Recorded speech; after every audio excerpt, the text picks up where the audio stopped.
Сіз һәм біз асыға күткен Қарақалпақстан Республикасына қызмет көрсеткен артист көп жүрсін Алла Назаров. Хош келіпсіз.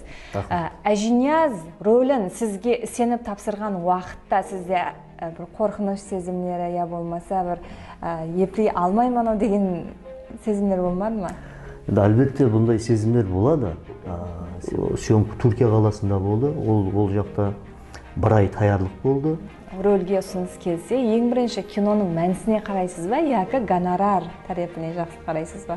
Киноның ең жетіскендігі сол режиссердің шеберлігі, сол операторларымыздың шеберлігі, сценарий.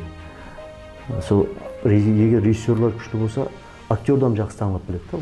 Қазір жеке Өзбекстан каналдарын көрсеңіз, бірдей мәнідегі, бірақ тек актерлар өзгереді, бірақ қарап отырсаңыз, әмесі бірдей мәнідегі сериаллар, кинолар көбейіп кетті.